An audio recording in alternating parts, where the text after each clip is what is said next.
I was reading an article recently from Peter Corning, PhD and former professor at Stanford University, titled The Value of Trust. He outlines how our entire economy, free enterprise system, is built on the value of trust. He says, in fact, that smoothly operating markets depend on trust. We can understand our complex modern economy as simply a vast network of cooperation and mutually beneficial exchanges of goods and services between people who trust each other. And trust is the lubricant that makes it all work. While economists will measure the outcome of the economy in dollars and cents, it is trust or distrust that will greatly influence that outcome. In my opinion and experience, the fastest way to gain somebody's trust is through a bridge of somebody who already trusts you. This is what is called trust transference. I'll give you a for instance. An author named David sent me his book asking for an endorsement, but I didn't know David, so I ignored it. David later approached me at an event that I was keynote speaking at and gave me his book again. Then he later sent me his book again several times. He emailed my office, he emailed my assistant, and he found a way to email me directly, but it all got lost in the noise of everyday solicitations. But then I got a call from my friend Harvey McKay on my personal cell phone.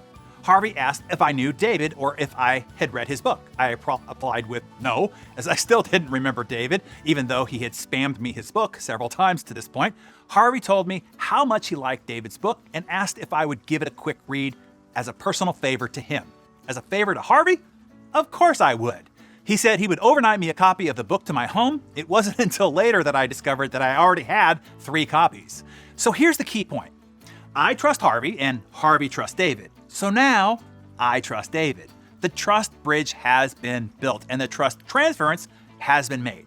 After I received the book from Harvey, I read it, I liked it, and I decided to feature David and his content on the Success CD that we bound into each publication of Success when I was publisher. While David is a great guy with valuable content to share, he probably never would have made it into Success without the trust bridge being built through Harvey. Or it would have taken him a long time through and a lot more effort. So here is my suggestion for you. Number 1, identify your top dream clients. What is your target contact? Number 2, start figuring out who can advocate for you on your behalf to that person. Who's willing to pick up the phone and call that person for you to make the introduction or send an email or write a letter of introduction or whatever. What you are looking for is the necessary trust transference, a relationship bridge to walk across to access them. Somebody who knows and has trust with your target client. Now, I can hear you asking, what if you don't know somebody who knows them? Well, dang it, get to know somebody. Find out who they bank with, who does their accounting, who consults with them, who mentors them, who plays golf, tennis, bridge with them, who is their alumni, their country club, their symphony group, who has season tickets next to their seats, who has kids that go to the same school as their kids. I think you're getting the idea.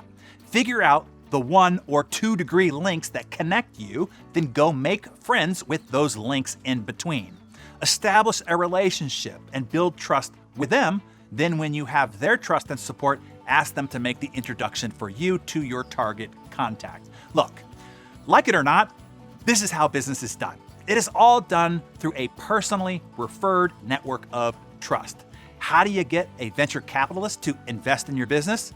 How do you get a big corporation to look at your invention? How do you get a big company to buy your software or widget? How do you get your book or article editorialized in a major publication?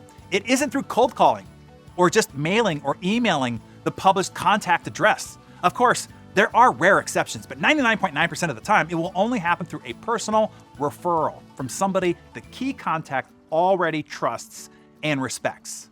If you want a mantra to remember this by, remember this. Cold calling is for weenies, weirdos, and wackos. Winners get referred in by other winners. Okay, I hope that helps. What do you do to connect and build trust with others? Make some notes in your Darren Daily journal and share your ideas and thoughts and comments in the comment section below.